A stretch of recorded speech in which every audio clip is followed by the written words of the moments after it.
আপনারা এখন দেখছেন অমৃত ভগবত। নিতাইয়ের কৃপা না হলে গৌর করুণা হবেই না। রাধারানী আশ্রয় না করলে গোবিন্দ কোনো কালেই পাবেন না আপনি। ভক্ত আশ্রয় না করলে প্রেম ভক্তি আপনি পাবেন না। এই জন্য ভক্ত চরিত্রই আমাদের আজকের আলোচনার বিষয়বস্তু। সময় অতিবাহিত হয়ে যাচ্ছে, একটি অপূর্ব ভক্ত চরিত্র আসুন আমরা আস্বাদনে ব্রতী হই। একবার প্রণাম করি সেই রুইদাসকে। বাঞ্ছা কল্পতরুভশ্চ কৃপা সিন্ধুভ্যেবচ পতিতানাং পাবনেভ্য বৈষ্ণবেভ্য নমো নমো। আসুন আমরা, আমার সুধীরদা বলেছিলেন, আমার বাবা বলেছিলেন একটু রুহিদাসের কথা শ্রবণে যেন আমরা আনি। ষোড়শমালাতে ভক্তমালা চরিত্রে আপনারা চোখ বুলিয়ে নিতে পারেন। এই রুহিদাস তার পূর্ব জন্ম থেকে শুরু করি। দেখুন, যারা এখানে আসেন হরিকথা ভালোবাসেন, এটা এক জন্মের স্বীকৃতি না, বহু জন্ম ধরে এখানে আসা আপনাদের অভ্যাস বলেই এসেছেন। অনেক পাড়ার লোকই এখনো আসেনি, অনেকেই আছেন যারা ঘরেতে টিভি দেখছেন। কারণ কি জানেন, পূর্বজন্মের স্বীকৃতি সৌভাগ্য না থাকলে সাধুসঙ্গ পাওয়া যায় না, হরিকথা পাওয়া যায় না। রুহিদাসের পূর্বজন্মটা আমাদের জানতে হবে। বহু জন্মের স্বীকৃতিতেই কেবল রতিমতি হয়, সহসা হয় না। রুহিদাসের পূর্বজন্মটা শুনুন। আমাদের রামানন্দ, এই বিখ্যাত আচার্য কুলতিলক রামানন্দী, যারা এই রামানন্দ ছিলেন ভগবানের অন্যতম একজন আচার্য। ভগবত কৃপা শক্তি নিয়ে রামানন্দী সম্প্রদায়ের আচার্য, জগতগুরু আচার্য এই রামানন্দ চারিজির শিষ্য ছিলেন একজন একজন কুমার যুবক। তার নির্দেশ ছিল কি, গুরু প্রেরিত মুষ্টি ভিক্ষা করে ওই মুষ্টি ভিক্ষা রামানন্দ স্বামীজিকে গুরুজিকে দিতেন। উনি নিজে হাতে পরিক্রম করে আর রামচন্দ্রকে ভোগ লাগিয়ে, রঘুবরকে ভোগ লাগিয়ে পেতেন। এই তার নিত্য নিয়ম। এটা ছিল আগেকার আচার্যদের। তো উনি টহলে যেতে বলতেন। টহল শব্দটা মানে নগরে গিয়ে মুষ্টি ভিক্ষা করতে বলতেন। ধ্যান দিয়ে শুনুন, অপূর্ব এই চরিত্র কথা। রুহিদাস নামটি আমরা প্রায় শুনেছি, কিন্তু তার চরিত্র বড় বিরল। এই যুবক সদাচারী এবং ভজননিষ্ঠ, গুরুনিষ্ঠ, একান্ত গুরু সেবায় নিবেদিত প্রাণ। তিনি যখন যেতেন, এক মুদি দোকানদার ওইখান ডেকে ডেকে ডেকে ডেকে বারবার অনুরোধ করত, আচ্ছা তুমি যে নগরে যাও, একদিন আমার কাছ থেকে রামানন্দ স্বামীজির জন্য একটু মাদকরি নাও না। প্রতিদিন এই আহ্বান করতেন। বললেন, গুরুদেবের এই নির্দেশ নাই মুষ্টি ভিক্ষা ছাড়া কারো কাছ থেকে নেওয়ার, এবং বিষয়ীর অন্ন গুরুদেব গ্রহণ করেন না। আপনি আমাকে ক্ষমা করুন। এই করতে করতে একদিন আশ্রম থেকে মুষ্টি ভিক্ষার জন্য বেরোতে বিলম্ব হয়ে গেছে। সেদিন ঝড় বৃষ্টি শুরু হয়েছে। ভগবানের কি ইচ্ছা, ওই একটু ছাউনিতে দাঁড়াবার জন্য ওই মুদি দোকানদার যে তাকে প্রতিদিন আহ্বান করে, ওই ছায়ায় দাঁড়িয়েছে। উনি ওই দিন সুযোগ পেয়েছেন। হে কুমার, তুমি প্রতিদিন নগরে যাও, আজকে বৃষ্টি ঝঞ্ঝাবাদ, এর মধ্যে তুমি বেরোতে পারবে না। আচ্ছা একদিন অন্তত আমার অনুরোধটা রাখো না, এইটা একটু নিয়ে যাও। উনি বললেন, একদিন নিলে আর কি হবে, আজকে তো নগরেই যাওয়ার মতো পরিবেশ নাই। উনি আঁচল পেতে নিলেন। রামানন্দী চারিজি উনি নিজে পরিত্যাগ করে, সাক্ষাৎ সেবা তো ওনাদের ভগবান চেয়ে নিতেন ওনাদের হাত থেকে। সেবা দেওয়ার পরে দেখছেন ভগবান ওটা গ্রহণ করছেন না, সেবা স্বীকার করছেন না ভগবান। এনারা তো ভগবান তুল্য আচার্য। সঙ্গে সঙ্গে চোখ বন্ধ করে ধ্যানের দ্বারা উনি যেটা দেখলেন, উনি যেটা জানলেন, ওকে ডাকলেন, এদিকে আয়, আজকে মুষ্টি ভিক্ষা করিসনি, কোন বিষয়ের কাছ থেকে অন্ন এনেছিস বল। গুরুদেবের সামনে অবনত মস্তকে কি বলবেন উনি? সঙ্গে সঙ্গে বললেন, গুরু নিষ্ঠা স্খলিত হয়ে গেছে তোর।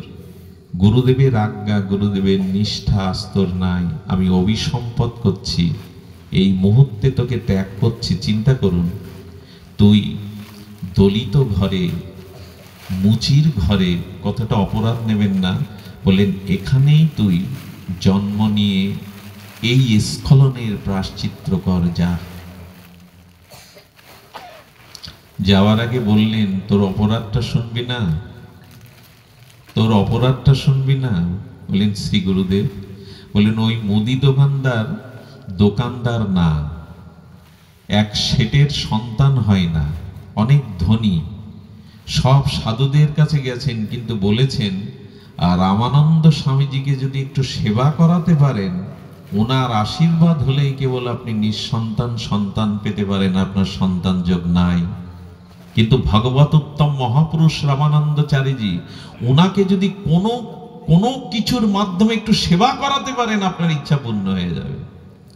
ওই শেঠ পুত্র কামনায় ওখানে দোকান বসিয়েছেন, আর ওনার আদেশে রেখেছেন যে প্রতিদিনই ওনার কাছে অনুরোধ করবে যদি কিছু সেবায় নেয়। সবার কাছ থেকে আচার্যরা নেয় না কেন? কামনা বাসনা দ্রব্য মনকে মলিন করে। আপনাকে দিচ্ছে কেউ, সেটা যদি কামনা মেশানো থাকে না, বাসনা, ওটাকে মলিন করে চিত্ত। এই জন্য মহাপ্রভু বলেছেন বিষয়ীর অন্ন খাইলে বিষয়ী হয় মন, বিষয়ী মনে কব না হয় কৃষ্ণ ভজন। আপনারা অবাক হবেন, অবাক আমিও হয়েছিলাম। যোগাচার্য স্বামী বিবেকানন্দ ভারত সূর্য চিকাগোয় এক বিধবার অন্ন খাওয়ার পরে তার গায়ে জ্বালা ধরেছিল, ঘর্মাক্ত হয়ে গেছিল। উনি মেঝেতে গড়াগড়ি দিয়ে গুরুদেবকে স্মরণ করছিলেন। তার কারণ কি জানেন? ওই আমেরিকার বিধবা সুন্দরী মহিলা রাতে রাতে স্বামীজিকে দেখতে দেখতে ঘরে বসিয়েছেন, তো ওনাকে কামনা করেছিলেন। কামনার দ্বারাই যে রান্না করেছে, ওই রান্নার মধ্যে দিয়ে ওনার মনোভাব সংক্রামিত হয়েছে স্বামীজির মধ্যে।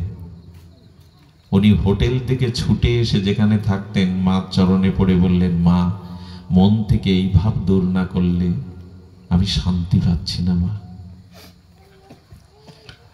এই জন্য কাউকে সমালোচনা করবেন না যে উনি এখন কেন আমার হাতে নিলেন না, এখানে কেন নিলেন না। যারা ভজন বাঁচায়, এই জন্য সমালোচনা করবেন না। তবে অতিরিক্ত বাড়াবাড়িও ভালো না। কোথা থেকে গেছেন, একটা ফল নিতে পারেন, জল নিতে পারেন, একটা তুলসী চেয়ে নিতে পারেন, কিন্তু কাউকে অপমান করবেন না, অযোগ্য ভাববেন না। কিন্তু সব জায়গায় নেওয়ার কথা নাই। উনি বললেন আমি ওই ভোগ ভগবানকে লাগানোর সাথে সাথে ওর ইচ্ছা মঞ্জুর হয়ে গেছে, ওর ইচ্ছা মঞ্জুর হয়ে গেছে। আজ বিষয়ীর অন্ন ভগবান গ্রহণ করলেন না, এই অপরাধে অভিশাপ দিলেন। তবে যা, যে ভজন, যে গুরুনিষ্ঠা ছিল, সেটা তোর নষ্ট হবে না। ইনি হলেন পরবর্তী জন্মে ভক্তপ্রভা রুহিদাস। ইনি হলেন ভক্তপ্রভা রুহিদাস, নিচকুলে এলেন। এই জন্য গুরুদেব অসন্তুষ্ট হয় এমন কর্ম করা। কি বলেছে শাস্ত্রে জানেন? কৃষ্ণ যদি কখনো রুষ্ট হয়, কৃষ্ণ আপনাকে, গুরু আপনাকে রক্ষা করতে পারবে, কিন্তু গুরু যদি কখনো রুষ্ট হয়, প্রসিদ্ধ কথা, কৃষ্ণ রক্ষা করতে। আরে একবার সাধু এসেছে এক দরিদ্র সরল ভক্তের বাড়িতে, সাধুদের পা টিপছে, পা ধুয়ে দিচ্ছে, মালা পরাচ্ছে, গরমে বাতাস দিচ্ছে, আর ঠাকুর ঘরে গিয়ে একটু ধূপ দেখিয়ে, প্রদীপ দেখিয়ে একটু যাই, প্রসাদ আদি ছিল দিয়ে, আর মন্দিরে আর ঢোকেনি। রাত 2টো বেজে গেছে। সাধুরা বলছে, বাবা বাতাস বন্ধ করে বিশ্রাম নাও। বলে, না প্রভু, সব দিন তো আপনাদের পাই না, একটা রাত নাকি আপনাদের সেবায় গেল। এই করতে করতে ভোর যখন 3:30 বেজে গেছে, ওই স্নান করে মন্দিরে ঢুকতে গিয়ে দেখে মন্দিরের ভেতর থেকে দরজা দেওয়া। মন্দিরের ভেতরে তো কেউ নাই, দরজা কে দিল? ও সংশয় হয়েছে, মন্দিরে তো কেউ নাই। বারবার ধাক্কা দেওয়ার পরে বলছেন, প্রভু বুঝেছি, তুমি ছাড়া তো ভেতরে কেউ নাই, দুয়ার খোলো। গোবিন্দ একটু অভিমান করে বললেন, সেই সন্ধ্যাবেলা একটু ধূপ আর একটু ফুল বাতাসা, আর আমার খোঁজ নেই। হ্যাঁ, সাধু এসছে দুয়ারে, তাদের চরণ সেবা, তাদের বাতাবরণে, তাদের বাতাসে যাও, ওদের আমার কি দরকার? তোমার ভক্ত তো অভিমান করে, আমার কাছে আসার তো দরকার নেই, একটু ফুল বাতাসা আর ধূপ দেখিয়ে সারা সাধু সেবা তো করছো ওদের। ভগবান অভিমানে দরজা বন্ধ করে দিয়েছে। ভক্ত কিছুক্ষণ পরে বলছেন, প্রভু আপনি ক্রোধ করে কি করবেন, দরজা আপনাকে খুলতেই হবে, কারণ আপনার কথা আপনাকে রক্ষা করতে হবে, শাস্ত্রের কথা রক্ষা করতে হবে। আপনিই বলেছেন আমার সেবা বড় না, আমার ভক্তের সেবা বড়। আপনার সম্মান বড় না, ভক্তের সম্মানই আপনার কাছে বড়। যদি তাই হয় তবে আপনি রাগ করে আমার চুলও ছিঁড়তে পারবেন না। ভগবানের প্রতি ভক্তেরও কি আচরণ দেখুন। আরে আপনি আমার কি করবেন? আপনি ক্রোধ করলে যারা রক্ষা করাই সেই ভক্তরা আমার কাছে আছে, ভক্তই রক্ষা করবে, আপনি ক্রোধ করে কি করবেন? যেই বলেছে ভগবান দুয়ার খুলে দিয়েছেন এই সিদ্ধান্তটা জগৎকে জানানোর জন্য। ভগবান রুষ্ট হলেও ভক্ত আপনাকে রক্ষা করতে পারে, কিন্তু গুরু বা ভক্ত রুষ্ট হলে ভগবানও তাকে জায়গা দেন না। মনে আছে আপনাদের চাপাল গোপালের কথা? নবদ্বীপে শ্রীবাসঙ্গনে কীর্তন বন্ধ করার জন্য জবা ফুল, মদ, হাড়গোড় রেখে এসেছিলেন। এই জায়গা অশুদ্ধ হলে গৌর হরি আর কীর্তন করতে পারবে না।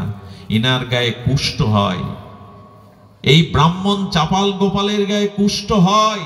কুষ্ঠের যন্ত্রণা সহ্য না করতে পেরে গঙ্গায় ঝাঁপ দিয়ে আত্মহত্যা করতে যায়। গঙ্গা শুকিয়ে বলে, বৈষ্ণব অপরাধীকে আমার জায়গা নেই, আমি সব পাপীকে গ্রহণ করি কিন্তু বৈষ্ণব অপরাধীকে আমি গ্রহণ করি না। ভক্ত অপরাধটা দেখুন কত বিঘাত।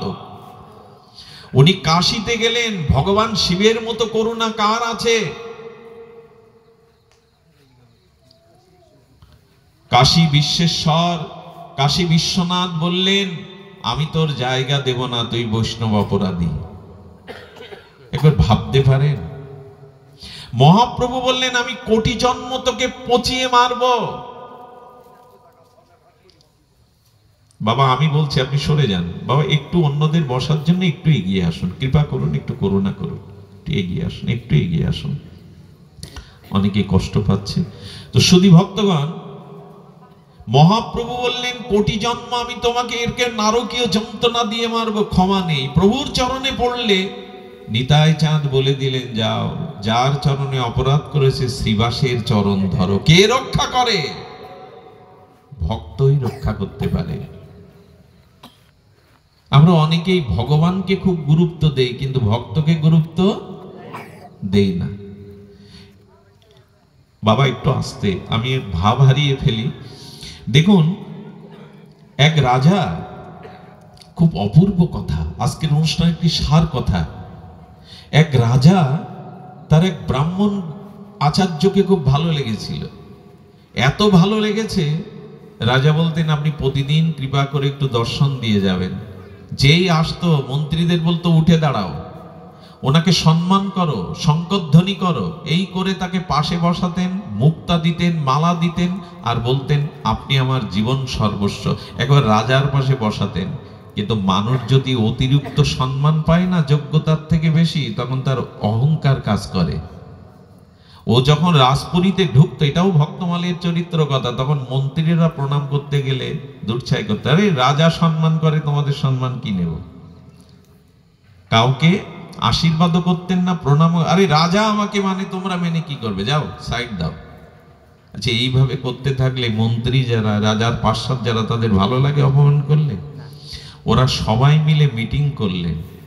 পরের দিন সকালে যখন এলেন, তখন দরজা বন্ধ করে দূর থেকে বলছেন, রাজা আপনার দর্শন আর আজ থেকে করবেন না, ফিরে যান। উনি চিৎকার করতে শুরু করেছেন, ওনার মুখে এঁটে ধরে বলছেন, বলছি না রাজা আপনার দর্শন আর আজ থেকে দেবেন না, চলে যান। বলে, রাজার কাছে বলতে দাও, তোমরা কে? বলে, আমরাই তো সব, এখন তুমি ঢুকতে পারবে না। তাড়িয়ে দিল। তাড়িয়ে দেওয়ার পরে উনি কয়েকদিন ধরে চেষ্টা করেছেন, ওইভাবে দুয়ারে দাঁড়িয়ে রাখা তাকে পরিকল্পিত, ঢুকতে দেয় না। এদিকে রাজার তো চিন্তায় পড়ে গেছে, আরে খোঁজ নাও, ওনাকে প্রণাম না করতে পারলে, ওনার মুখ দর্শন না করতে পারলে, ওনার আশীর্বাদ না নিলে আমার দিন ভালো যায় না, খোঁজ নাও। 2-3 দিন কি বুঝাবে? মন্ত্রীরা বলছেন, কিছু মনে করবেন না, উনি তো একটু পাঠ টাট করেন, 7 দিন ভাগবত পাঠ করতে অন্য জায়গায় গেছেন, 7 দিনে উনি আসতে পারবেন না। রাজাকে 7 দিন থামালো। ও তো চেষ্টায় আছে, রাজার দর্শন তো মন্ত্রীরা দাঁড়িরা ঢুকতে না দিলে ওর মধ্যে চিৎকার কে শুনবে রাজপুরীর মধ্যে। এর মধ্যে রাজা মাঝে মাঝে একটু নগর ভ্রমণে যেতেন। যেই নগর ভ্রমণে আগামীকালকে যাবে, মন্ত্রীরা পার্ষদগণ বলছেন কালকেই তো রাজার সামনে এসে দাঁড়াবে, ধরা পড়ে যেতে হবে। রাতে গিয়ে ওর চোখ মুখ বেঁধে বহুদূর জঙ্গলে রেখে আসছে, যাতে কালকে রাজা অন্তত ভ্রমণ করে আসুক, ওকে যাবে দেখতে না পায়। এরপরে নগর ভ্রমণে বলছেন আমার গুরুদেবকে তো দেখি না, তোমরা 7 দিন পুরে গেল।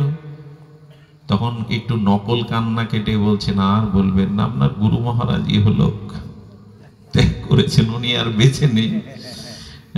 উনি আর বেঁচে নেই। যেই বলেছেন উনি কষ্টে মানসিক যন্ত্রণায় কপাল চাবড়াচ্ছেন, হায় হায় এ কি হলো। কিন্তু ও কি করেছে জানেন, কোন রকমে বাদন টাদন খুলে দৌড়েছে, জানে যে রাজা পরিভ্রমণে আসে। ও পরিভ্রমণ করে বলছে রাস্তায় দেখলে তো আমাকে আবার পিটাবে, ধরে নিয়ে যাবে। ও গাছের উপরে বসেছে, ওইখান থেকে ঝাঁপ দিয়ে রাজা রাজা বলে মনের কথা, আর আমাকে দেখতে পেলে রাজা শপথের রহস্য পরিকল্পনা ফাঁস হয়ে যাবে। যেই রথ আগত, রাজা রাজা আমি আপনার গুরুদেব, আপনি এই গাছের উপরে আছে, আমার দিকে কৃপা করে তাকান। ওর চালাকি দেখে মন্ত্রীরা বলছে আজ বুঝি ধরা পড়ে গেছি, কিন্তু শেষ অস্ত্র প্রয়োগ করি। আরে রাজা বলছেন গুরুদেবের কণ্ঠস্বর, বলে হ্যাঁ গুরুদেব আমি উপরে। মন্ত্রী বলছে একদমই তাকাবে না, ও ব্রহ্মদত্ত ভূত হয়ে গাছের উপরে আছে, প্রভু একদমই তাকাবে না, তাড়াতাড়ি রথ চালা। ও বলছে আমি ভূত না, আমি আপনার গুরুদেব।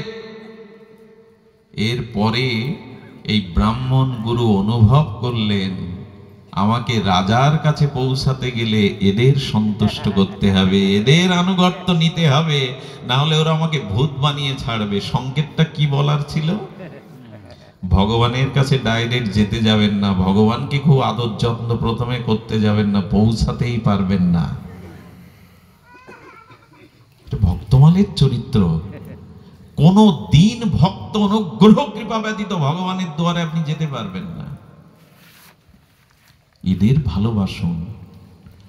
এই জন্য সবাই বলেছে জীবের প্রতি করুণা, জীবের প্রতি প্রেম, ভক্তের প্রতি করুণা, না হলে ওই দুয়ার পর্যন্ত আপনি যে ব্রহ্ম ভূত বানিয়ে ফেলবে আপনাকে, ভূতিত হয়ে আছে। সাধু কৃপা চায়। আরো তো চৈতন্য চরিতামৃতে বলেই দিয়েছেন বৈষ্ণবের চরণ ধুলি, হ্যাঁ বৈষ্ণব উচ্ছিষ্ট, আর বৈষ্ণব চরণ ধৌত জল ছাড়া ভক্তি কোনো কালেই হবে না, কারোই হবে না। এটা 3 সাধনার বল। এখন আমরা এটুগুলো সব শেষ করতে বসেছি। বৈষ্ণবের চরণ ধুলি, বৈষ্ণবের চরণ বিধৌত জল, আর বৈষ্ণব ভুক্ত উচ্ছিষ্ট, এই 3 সাধনার মহাবল। এছাড়া ভক্তি কারো হয়নি, হতে পারেই না, কোনোদিন হতে পারে না।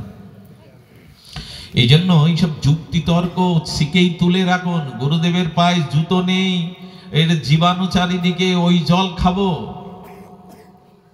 বিশ্বাস যদি থাকে, দৃঢ়তা যদি থাকে, তবে মীরার বিষ অমৃত হতে বাধ্য।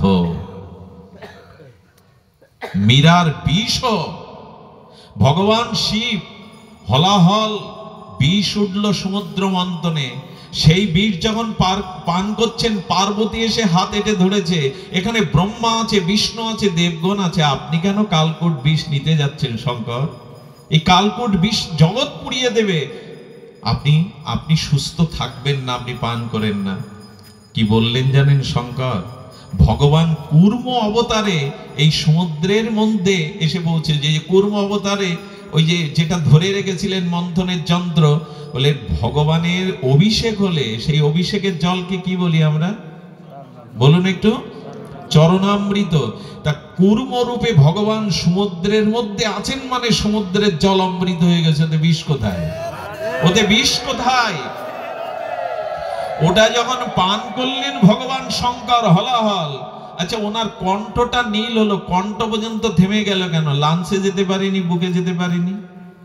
যদি কেউ প্রশ্ন করে ভগবান শিবের বিষ, হলাহল নীল কণ্ঠ, মানে কণ্ঠে আটকে গেল, মানে ভেতরে কেন গেল না?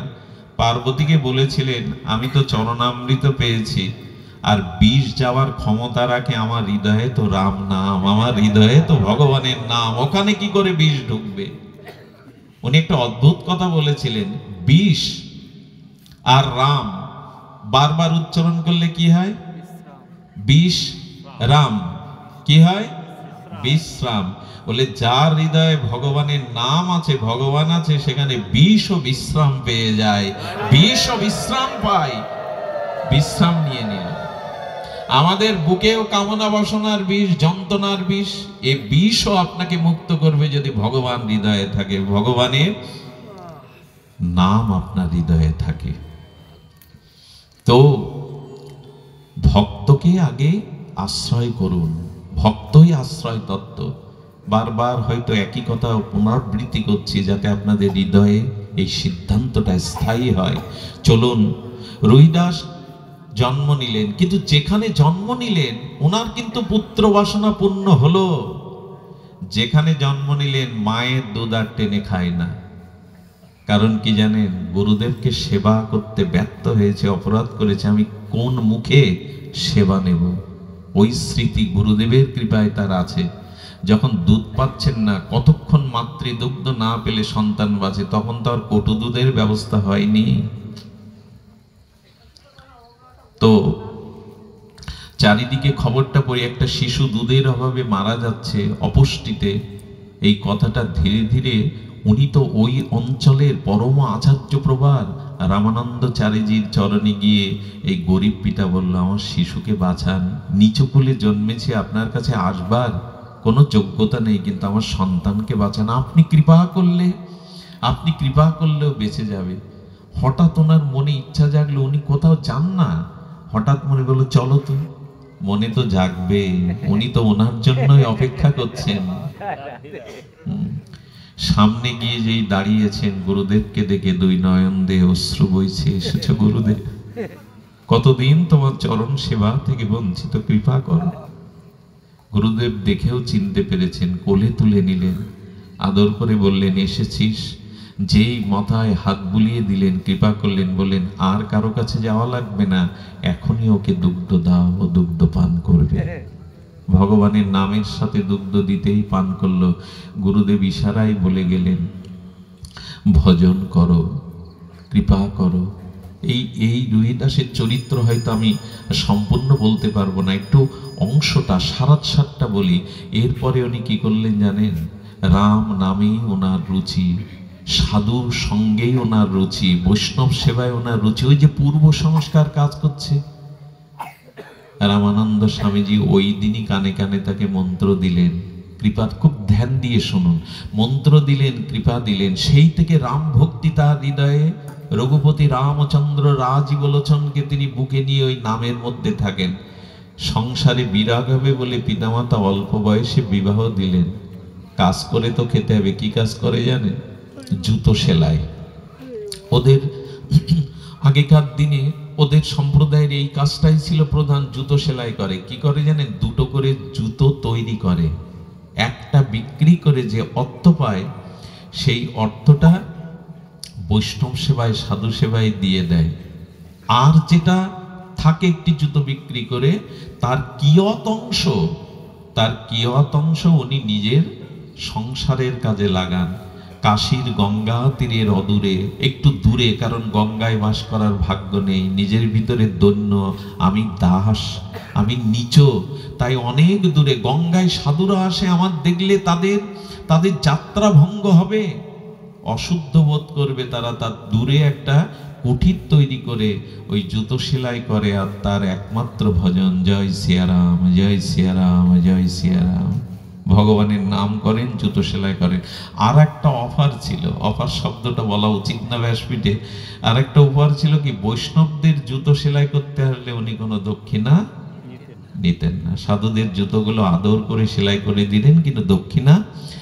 এইভাবে ওই দুটো জুতোর প্রায় অংশ সাধু সেবায়, বৈষ্ণব সেবায় দিতেন। ঘরে খুব ভালো কিছু জুটতো না, যা জুটতো জুতো সেলাই করে বেলা দুটোই গিয়ে ভোগ লাগিয়ে স্ত্রীকে, আর নিজে একটু সামান্য পেতেন। রঘুবার রামচন্দ্রের করুণা হলো, উনি ব্যথা পেলেন। আমার ভক্ত এমনি করে কষ্ট পায়। একদিন এক মহতের রূপ ধরে জুতো সেলাই করতে এসেছেন। রুহিদাস চরণে জুতো সেলাই করে দেওয়ার পরে বলছেন, আমি তোমাকে কিছু দিতে এসেছি। বলেন, আপনি হয়তো জানেন না, আমার একটা নিয়ম আছে, আমি সাধু বৈষ্ণবের জুতো পারিশ্রমিক নেই না। বলে, ভগবান বললেন, এ তো প্রথমেই ধরা খেয়ে গেছি, দিতে এসেছি অথচ কিছু। ওরে, এক কাজ করো না, আমার কাছে না কিছু একটা একটা পাথর আছে, কাউকে বলো না। এখানে আমি একটু তীর্থ ভ্রমণে যাব, এই পাথরটা কাছে থাকলে আমার বিপদ আছে, কেউ এটা ছিনিয়ে নেবে, তো এই পাথরটা আমি তোমার কাছে রেখে যাচ্ছি। রুহিদাস বলছেন, কি পাথর? বলে, দেখবে। সঙ্গে সঙ্গে ওই যে যার উপরে জুতোটা সেলাই করে, কি বলে ওকে? ওই যে একটা ওর উপরে লোহার একটা কি যন্ত্র মতো আছে, আমি নামটা বলতে পারছি না, তো ওর উপরে একটু ছুঁয়েছেন। যেই ছুঁয়েছেন পাথরটা, স্বয়ং ভগবান এসছেন, তো যেই ছুঁয়েছেন ওটা সোনা হয়ে গেছে। চমকিত হয়ে বলছেন, কে আপনি? প্রলোভন দেখাতে এসছেন না? হ্যাঁ, যে সোনা আমি পেয়েছি, আর কোনো সোনার সন্ধান তো আমি চাই না। কেন আমি সর্বনাশ করতে এসেছেন? দেখুন ভক্তের চরিত্র দেখুন, জুতো সেলাই করছে এই অভাবের কুড়ে ঘর। বলেন, কে আপনি? সত্য করে পরিচয় দিন। বলেন, আমি ধনী বটে, কিন্তু এটা নিয়ে কাছে ঘোরাটা ঠিক নয়। তুমি এটা রাখো, এটা আমার কাছে রাখবেন না, আমি এটা রাখতে পারবো না। আমি এটা এখন কোথায় লুকাবো তাই চিন্তা করছি, আপনি এটা আগের অবস্থায় নিয়ে নেন, আমার কাজ বন্ধ হয়ে যাবে। ভক্ত হওয়া মুখের কথা, শ্বাস থাকলেই ভক্ত হয়। দেখুন কি মহিমা। ভগবান বলছেন, তো ঠকে গেলাম, দিতে এসেও তো দিতে। আচ্ছা তুমি এক কাজ করো, এটা না একটু রেখে দাও, আমি কিছুদিন পরে এসে তোমার কাছে। ভগবান মনে করলে, রেখে গেলে যদি অভাবের কারণে কখনো মনে হয় সোনা করেনি, কি করলো জানে? পরশপতরটা তার ভাঙা চালে গুজে রাখলো, যেন ওকে দেখলে এই প্রলোভন না আসে, গুজে রাখলো। আর ওপরে চামড়া দিয়ে ওই সোনাটা ঢেকে কত 6 মাস পরে রঘুনাথ তো সব জানেন, এসে বলছে, সেই জুতো সেলাই করছো, সেই তোমার সেই অবস্থা, কই পরশপতর কোথায় রেখেছো? বলেন, ও আরে আপনি ওটা নিয়ে নিন, আপনি গচ্ছিত রেখেছেন, ওটা চালে গোজায় রয়েছে। সঙ্গে সঙ্গে ভগবানের চোখে জল এসে গেছে। পরশ পাথর যার হাতে, সে জুতো সেলাই করে ভগবানকে নিত্য নিরন্তর ডাকছে। আপনি আমি হলে তো জগৎ মাতিয়ে দিতাম। বলেন, ওটা আপনি নিয়ে নিন, ওটা আপনার, আমার কাছে রাখবেন না। কখন মন চলে যায়, যখন ওটা হাতে ফিরিয়ে দিয়েছে তখন বলছেন, আমি কে জানো? আমি তোমার চিরচেনা, চিরদিনের আপনজন। ভগবান প্রকট হয়ে গেছেন, রামচন্দ্র প্রকট হয়ে বললেন, তুমি আমার একটা কথা নাও, পরশপাতর না নাও, তোমার যে বিগ্রহ, আমি তোমার ঘরে রয়েছি বিগ্রহ রূপে, প্রতিদিন আমার চরণ থেকে 5টা করে স্বর্ণ মুদ্রা পাবে। এই দিয়ে তুমি বৈষ্ণব সেবা করো, এই দিয়ে তুমি ভক্ত, এইটুকু অন্তত আমার দাবিটা রাখো। ভগবান দুয়ারে দাবি রাখছে। মহাপ্রভু শ্রীধরকেও বলেছিল, শ্রীধর তোমার বাড়িতে জল পান করার মতো কোনো ভালো পাত্র নাই, তুমি লোহার জরাজীর্ণ ছিদ্র পাত্রে জল পান করো। তোমার ঘরে বৃষ্টি ঝরে, রোদ আসে, আমি তোমাকে অষ্টসিদ্ধি দিচ্ছি। মহাপ্রভু বিষ্ণুকর্তায় শ্রীধরকে থোড় খোলা ব্যস্ত। প্রভু তোমার চরণ ছাড়া ইহকাল পরকালে আমি কিছুই চাই না, আমি থোড় মোছা বেছে খেতে চাই, তুমি কেড়ে কেড়ে খাবে আমার কাছ থেকে, আমি কিছু চাই। এই হলো ভক্তি, তোমাকে চাই আর কিছুই না। বললেন, 5টা স্বর্ণ মুদ্রা যা বলেছ, একবার ভগবানকে শাসাচ্ছেন, এটা দিও না, আমার ভক্তি নষ্ট হবে, আমার দৈন্য নষ্ট হবে। ঘরে গিয়ে দেখে সকালবেলা বিগ্রহের চরণ থেকে 5টা স্বর্ণ মুদ্রা, যেই নিয়েছে ক্রোধ করে ছুঁড়ে ফেলে দিয়েছেন নদীতে। পার্বত যখন ছুঁড়ে ফেলেছেন, পরের দিন প্রভু আবার ওই 5টা স্বর্ণ মুদ্রা চরণে রেখে দিয়েছেন। সাক্ষাৎ বিগ্রহ তো। পরের দিন তখন স্ত্রী বারণ করছে, এভাবে ফেলো না। যেই ফেলতে গেছে, রাম ভগবান প্রকট হয়ে বললেন, রুহিদাস, সবসময় তুমি জিতবে, আমি সবসময় হেরে যাব। একবার আমাকে জিততে দাও, একবার আমাকে অন্তত জিততে দাও। এটা অস্বীকার করো না, বৈষ্ণব সেবার জন্য লাগবে, এটা রেখে দাও। ভগবান কষ্ট পাচ্ছে, চোখের জল দেখে স্বীকার করলেন। ওই মুদ্রা দিয়ে শুরু করলেন বৈষ্ণব সেবা, মহত সেবা। রাত দিন লেগে থাকতো কীর্তন, সেবা। ওই ঘরে চলতে লাগলো সেবা। কিন্তু ভক্তের উন্নতিও, ভক্তের ক্রম প্রগতিও অনেকে সহ্য হয় না। ওখানে যখন কোন ব্রাহ্মণ, কোন বৈষ্ণব এভাবে সেবা হতে লাগলো, ওই দিয়ে সেবা, নিজে কিছু গ্রহণ করে না। বৈষ্ণব সেবা দিয়ে কখনো বিকালে স্বামী স্ত্রী বৈষ্ণবের উচ্ছিষ্ট পায়। যার ঘরে 5 স্বর্ণ মুদ্রা ভগবান নিজেই দেন, সে বৈষ্ণবের উচ্ছিষ্ট 3টে, 3:30-র দিকে পায় বৈষ্ণব সেবা করে। কাশীর ব্রাহ্মণরা ওর বিরুদ্ধে প্রতিবাদ হয়ে উঠল। আরে মুচি হয়ে, দাস হয়ে ও কি করে ভোগ লাগাবার অধিকার লাগে? ওর গৃহে কি করে কখনো কখনো ব্রাহ্মণ বৈষ্ণবরা সেবা নাই? এর তো অধিকার নেই। আমি একটা কথা বলি, আমাদের সনাতন ধর্মে যদি জাতিভেদ না থাকতো, এই জাতিকে কেউ ঠেকিয়ে রাখতে পারতো না, বিশ্বের চরমতম স্থানে এরা পৌঁছে যেত। সনাতন ধর্ম বারবার পিছিয়েছে এই জাতিভেদের জন্য। জাতিভেদ যদি সনাতন ধর্মে না থাকতো, এদের বিদ্যা আছে, বুদ্ধি আছে, শিক্ষা আছে, এদের সদাচার, ধৈর্য, সংযম আছে, শুধু নেই এই জাতির জাতিভেদ। অন্য জাতির দিকে তাকিয়ে দেখুন, জাতিভেদের বিষয়ে তারা একাকার। এই জাতি বারবার পিছিয়েছে। এই জন্য মহাপ্রভু এসে এক অনন্য কথা শোনালেন, তোমরা কৃষ্ণ দাস, এই তোমাদের পরিচয়, তোমরা ভগবানের দাস, তোমরা অচ্যুত গোত্র, অন্য কোনো গোত্র নেই তোমাদের, তোমরা ভগবানের দাস হও। এ কথা আমরা শুনিনি। রুহিদাসের বিরুদ্ধে নালিশ উঠল, ব্রাহ্মণ সমাজ প্রতিবাদ জানালো, উনি ভগবত সেবার অধিকারী নাই, যজ্ঞের অধিকারী নয়, সেবার অধিকারী নয়। কি জন্য সেবা দেবে? কাশীর পণ্ডিতগণ মিলিত হলো। কাশীর পণ্ডিতগণ যখন মিলিত হয়েছে, তখন রুহিদাস অবনত মস্তকে বলছেন, আপনাদের সব কথাই সত্য, আমি পামর, আমি নীচ, আমি দাস, আমি মুচি, আমার কোনো অধিকার নেই, তবে সেবা বন্ধ করে দাও। বলো, সেবা বন্ধ করতে পারবো না, সেবা বন্ধ করতে পারবো না। রামানন্দচারীজি ছুটে এলেন, কাকে কি বলছো তোমরা? সঙ্গে সঙ্গে ওনার অঙ্গ চিরে দিলেন। এখানটা যেই চিরে দিলেন, 7টা স্বর্ণালী উপনয়ন ওনার দেহের মধ্যে দেখিয়ে দিলেন রামানন্দী। কাকে বলছো তোমরা?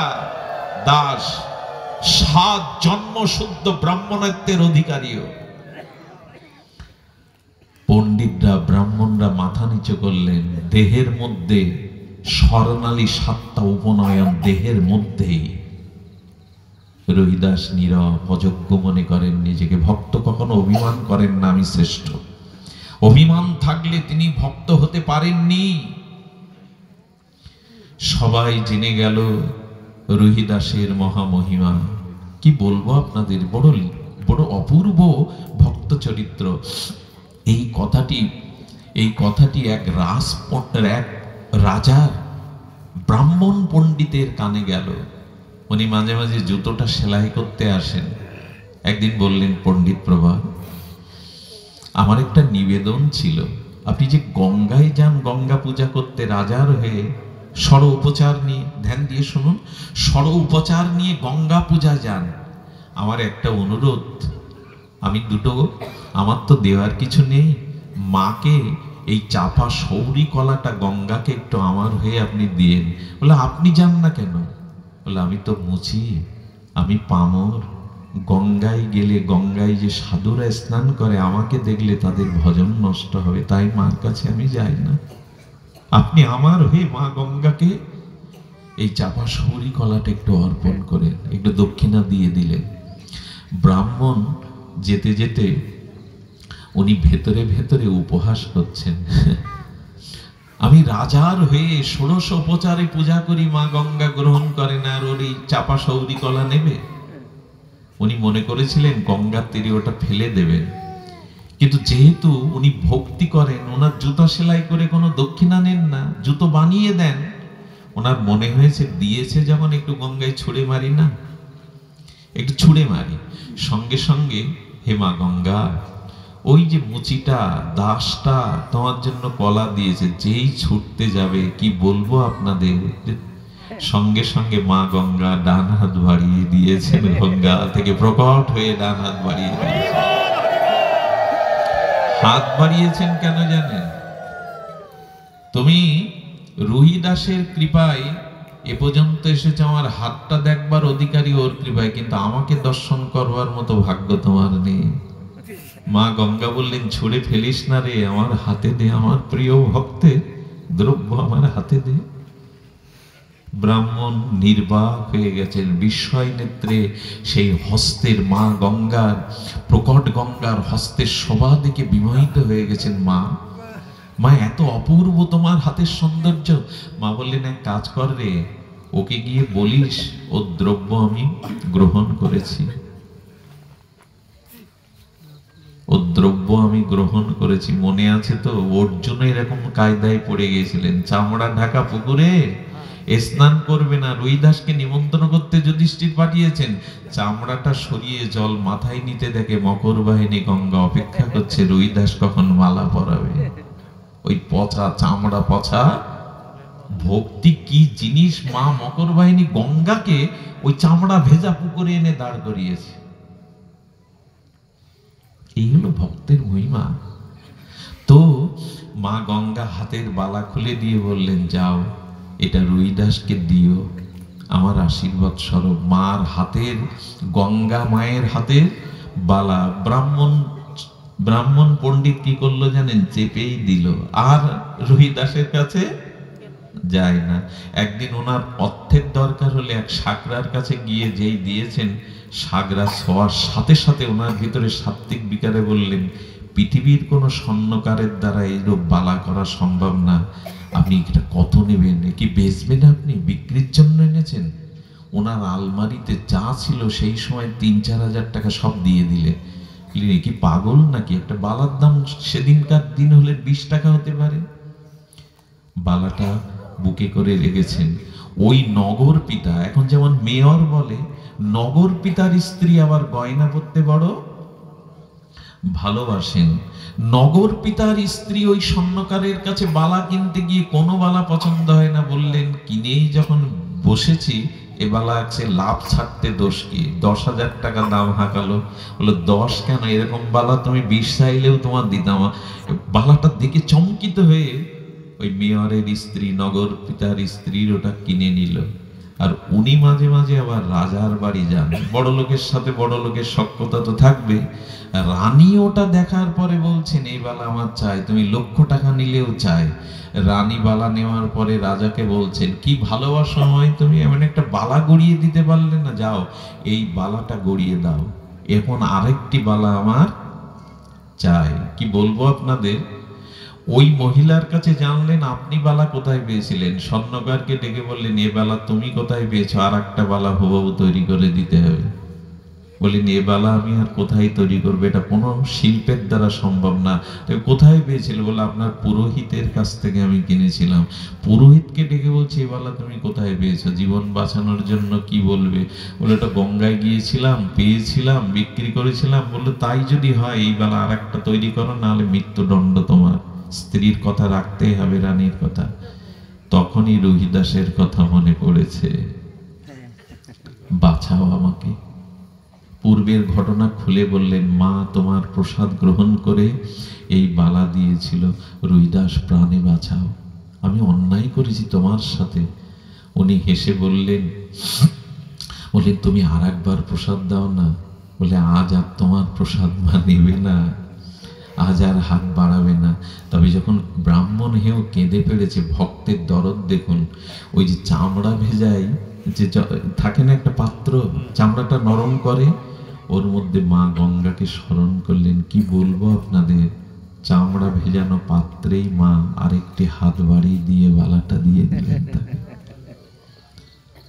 ভগবান বলেছিলেন আমাকে কেউ বশ করতে পারে না, কিন্তু আমি বশ হই আমার ভক্তের কাছে, ভক্তির কাছে। ভক্ত বাজারে তুলে যদি আমাকে বিক্রি করে, আমি বিক্রি হয়ে যাই।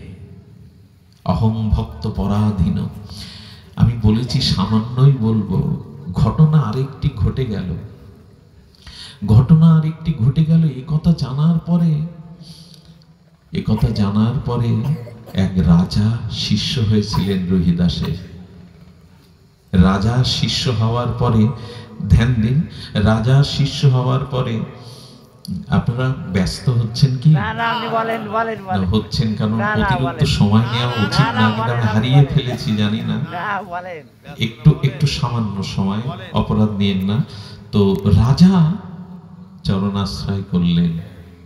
রাজা চরণাশ্রয় করার পরে রাজা মাঝে মাঝে মনে করেন গুরুদেবের কাছ থেকে যদি একটু চরণামৃত নেওয়া যেত। উনি তো চরণ ধুতে দেন না।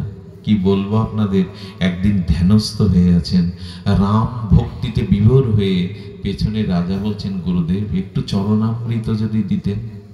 কি বলবো আপনাদের, ওই ভাবাবিষ্ট ভক্তিতে চামড়া ভেজানো যে পাত্র না, ওর থেকে জল একটু ওনার হাতে দিয়েছেন। আচ্ছা, যতই গুরুদেব বলুন, একে তো জাতিতে তিনি এই, তাতে করে ওই যে চামড়া ভেজানো ওই জল দিলে কেউ চরণামৃত, রাজা তো তার একটা সংস্কার আছে না।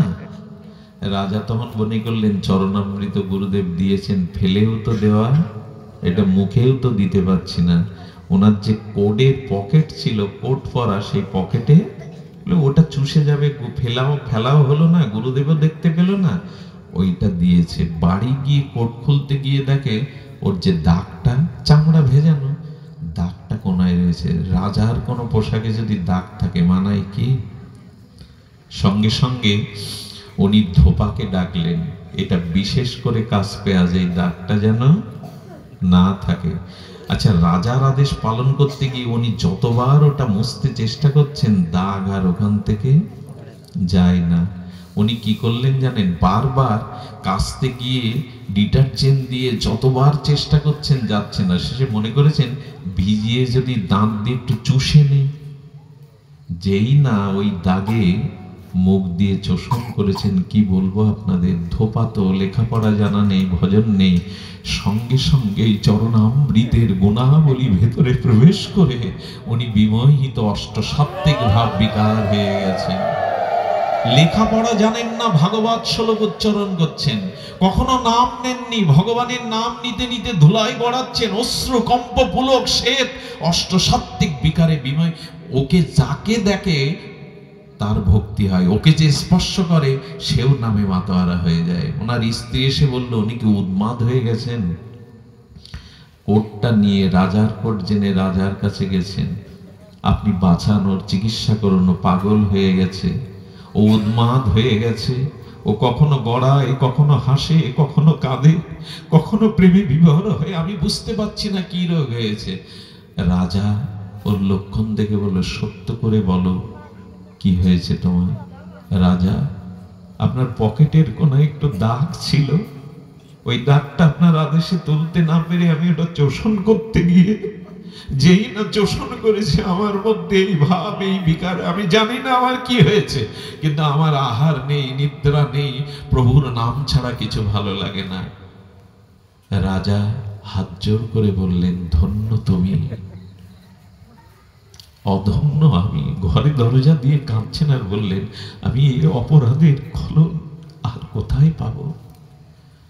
গুরুদেবের চরণে গিয়ে পেছনে কাঁদতে কাঁদতে হাত বাড়িয়ে বললেন, প্রভু একটু চরণামৃত দিন।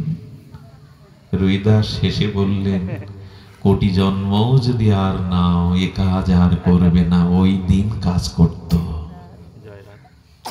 এই যেন গুরুদেবের অধরামৃত প্রসাদাদিতে শ্রদ্ধা আনবেন, কখনো যেন অশ্রদ্ধা এখানে না আসে, আর তিনি পাননি। আমি আর এগিয়ে যাব না। রোহিদাসের আরেকটি ঘটনা বড় আমার কাছে খুব মর্মান্তিক লাগে। আপনারা জানেন আমাদের নাথ যোগীদের মধ্যে ত্রিকালজ্ঞ যে যোগী ছিল গম্ভীরানাথ। কি নাম বললাম? গম্ভীরানাথজি। ইনারই মন্ত্র শিষ্য স্বামী প্রণবানন্দ, ভারত সেবাশ্রমের প্রতিষ্ঠাতা।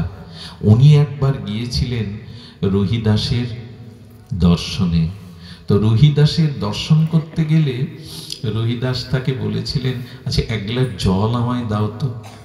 যেই ওই চামড়া ভেজানো হাত, ওই পাত্রে, চামড়ার পাত্র, ওই জল এনে দিয়েছেন। গম্ভীরানাথের মতো যোগীরও ঠিক শ্রদ্ধা। উনি জলপাত্রে রেখে দিলেন, ফেলে দিলে অন্যায় হয়ে যাবে, ভক্ত মানুষ। জলপাত্রে রেখে দিয়ে এক ব্রাহ্মণ বাড়িতে গিয়ে এক কুমারীর কাছ থেকে জল চাইলেন। ব্রাহ্মণ তনয়া তাকে জল দেওয়ার পরে বলছেন, কোথায় গিয়েছিলেন আচার্য? বলো রোহিদাসের কাছে। উনি কিছু দিয়েছেন আপনাকে? এক গ্লাস জল দিয়েছিল, ওটা আমার কাছে আছে। বলো কৃপা করে ওটা দিন না হয়। এই জল পেলেন, কুমারীকে ওই জল দিলেন। লাহোরে বিয়ে হয়, তখন তো পাকিস্তান, আফগানিস্তান, অখণ্ড ভারত। ওই মেয়েটার বিয়ে হয় লাহোরে। একবার গম্ভীরানাথ ওই লাহোরে ঘুরতে ঘুরতে খুব ক্ষুধার্ত অবস্থায় ওই মেয়েটা চিনতে পারে বাবাজিকে। ঘরে আনার পরে দেখলেন, আমি এতকাল যোগী হয়েছি, কিন্তু ওর যে ভক্তি, ওর যে সাক্ষাৎ সেবা, উনি দেখে বিস্ময়কর হলেন। তার মানে তার মুখেতে অগ্নি চলে, ব্রাহ্মণ কন্যা। এরকম দেখে উনি আশ্চর্য হয়ে বললেন, এই কৃপা তুমি কোথায় পেয়েছো? এই সাধনা তুমি কোথা থেকে আয়ত্ত করলে? বললেন, বাবা আপনার কাছ থেকে। যেদিন আপনি ওই জল আমাকে দিয়েছিলেন, ওই জল পান করবার সাথে সাথে আমার ভিতরে সহজাত ভক্তির উদয় হয়েছে। গম্ভীরানাথ বিস্ময় প্রকাশ করলেন, রোহিদাসের জলে যদি একজনের, হ্যাঁ এমন একজন কুমারীর যার কোনো স্বীকৃতি নেই, সে যদি মহা যোগেরও যোগীশ্বর মানা কৃপা লাভ করতে পারেন, আমি কত ভুল করেছি। উনি আবার এসে জল চেয়েছিলেন। রোহিদাস এসে বলেছিলেন, আর কোনো জলে আর কাজ হবে না। আমরা যেন বিশ্বাস না হারাই, শ্রদ্ধা না হারাই। আমরা যেন শুদ্ধ ভক্ত সঙ্গে জীবনটা কাটাতে পারি। আপনাদের মনে আছে সেই কথা, জন্মে জন্মে যেন ভক্ত সঙ্গ পাই, জন্মে জন্মে যেন ভক্তের চরণ থাকতে পারি।